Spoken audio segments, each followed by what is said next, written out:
Assalamualaikum warahmatullahi wabarakatuh. Salam slow bro. Beberapa teknik berpikir yang wajib dikuasai seseorang yang ingin merasakan kebebasan. Tujuan berpikir adalah mendapatkan maksud yang diinginkan, terutama adalah ketenangan pikiran juga rasa nyaman meskipun dalam kondisi bermasalah berat. Level di atas berpikir adalah sebuah keimanan sebagai fondasi ketenangan jiwa. Dan berpikir melayani keimanan tersebut bahkan bisa menjadi hobi yang baik karena proses yang timbal balik. Berpikir benar akan menghasilkan ketenangan dan nyaman di hati. Tujuan lain yang tidak kalah penting adalah untuk meningkatkan kapasitas kita, yaitu potensi terbaik serta skill kemampuan pribadi. Karena kita menjadi lebih besar dari masalah yang kita hadapi di dunia. Larger than life mungkin ungkapan yang tepat. Keimanan tanpa penggunaan akal yang cukup akan tergerus menipis oleh waktu karena tidak mampu menjawab tantangan dari dunianya sendiri dan juga gaya hidup yang ditawarkan oleh manusia masa kini. Jadi apa saja itu? 1. Berpikir positif, negatif, untung rugi, pikirlah kesenangan dan bahaya dari sebuah aktivitas yang akan atau sedang dilakukan. Contoh, apa untungnya buat saya dan berapa biaya uang, waktu yang dikeluarkan. Guru yang paling kejam dan tegas adalah pengalaman. Kalau kita tidak mengambil pelajaran dari pengalaman berarti kita adalah termasuk bebal, tidak mempan diajari. Hindari sifat buruk ini yaitu bersikap seperti gelas penuh. Selalu tumpah kalau diisi. 2. Teknik Tolosogo yaitu pemecahan masalah. Apa tujuan atau keinginan kamu yang benar-benar membahagiakanmu meski saat ini terlihat tidak mungkin? Atau bahkan masalah sederhana misal bagaimana memilih sepatu dengan uang yang ada, apa yang kau mau? Lo artinya lo menggali informasi, buku, tulisan atau penceramah dari online atau offline. Tentang hal yang kamu inginkan, bisa ke channel informasi YouTube, berita nasional, buku online, textbook. Teori itu berguna untuk memprediksi sesuatu. Possibility, sekarang kamu jadi punya kemungkinan setelah kegiatan loop di atas. Terbuka banyak atau beberapa alternatif, pilihan, hamparkanlah semua kemungkinan tadi. Dalam mode ini pilihanku adalah A, B, C, D. So, artinya kamu mau yang mana dari possibility atau pilihan yang tersedia, yang sesuai dengan harapan, kemampuan dan level kenyamananmu sendiri, yang cocok untuk kamu, so what? Go, kerjakanlah. Mantaplah dengan yang kamu pilih.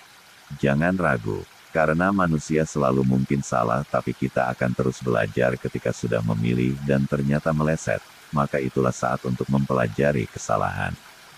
Dan menjadi lebih baik. Contoh, sekarang kamu akan memecahkan masalah. Mau masuk kuliah jurusan apa ya? Tentunya yang pertama adalah tunya. Mau apa kamu saat dewasa? Mau uang banyak, mau kerja tapi yang santai bisa piknik tiap minggu. Yang kedua pikirkan lo, yaitu lo. Melihat buku atau teori tentang pekerjaan yang akan kamu sukai, bisa lihat di YouTube. Misal tentang pekerjaan jadi pelaut, banyak duit tapi pulang kampung 3 tahun sekali.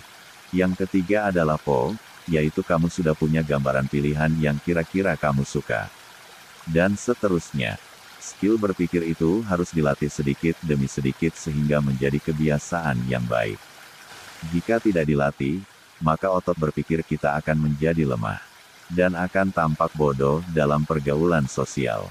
Yang ketiga, berpikir humor, ya. Karena manusia selalu butuh recas otaknya biar gak stres ketika mengalami masalah besar. Kuncinya berpikir tentang hal yang interesting. Apa menariknya? Apa lucunya situasi ini? Humoris pekerjaan digaji tinggi loh. Yang keempat, berpikir yang dipikirkan orang lain.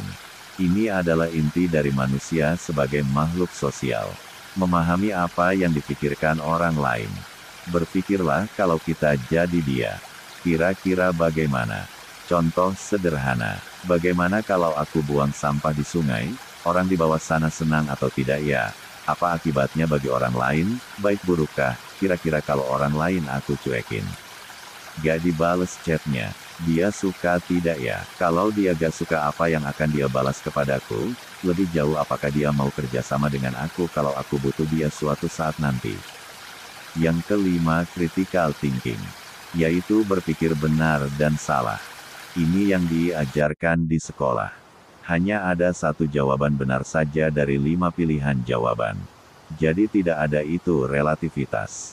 Tentunya ini berguna tapi tidak cukup dengan itu saja. Sekolah mengenalkan kita pada kotak-kotak pengetahuan. Yang berada di luar kotak adalah sesuatu yang salah, yang terbaik adalah yang di dalam kotak itu. Ilmu biologi bilang moyang manusia dari kera, dan menganggap teori yang lain tidak benar. Ilmu musik mengkotakkan jenis musik rock, jazz, dangdut, dan lain-lain. Bagaimana kalau dalam satu lagu kita mix semua jenis tadi? Apakah suatu kesalahan? Yang penting enak didengarkan. Sekolah itu bagus, tapi belum cukup lengkap. Dan yang berbahaya jika hanya pintar berpikir tipe ini, maka cenderung untuk melihat orang yang berbeda itu adalah suatu yang bodoh, karena salah menurut pandangannya. Yang keenam, berpikir kreatif. Bagaimana jika saya buat begini? Perlu gak aku ganti motor memakai kendaraan listrik? Apa untungnya? Apa problemnya? Apakah bisa ngebut? Murah gak dalam jangka panjang? Bisa naik tanjakan gak? Apakah kenaikan harga minyak goreng bisa menjadi peluang baru untuk menggoreng dengan minyak jenis lain? Menurutku itulah paling tidak beberapa sudut pandang atau cara berpikir yang harus dipakai, supaya kita hidup dalam ketenangan jiwa. Sangat naif jika kita hanya berpikir kesenangan kita sendiri, tanpa berpikir akibatnya pada perasaan orang lain. Selain itu dengan berpikir secara luas, akan membuat seorang manusia sulit dibohongi orang lain. Perbudakan terjadi karena lemah pikiran. Terima kasih sudah sampai di sini. Semoga kamu jadi manusia yang hebat dengan berpikiran luas. Wassalamualaikum warahmatullahi wabarakatuh. Salam slow bro. Ciao yes yes yes.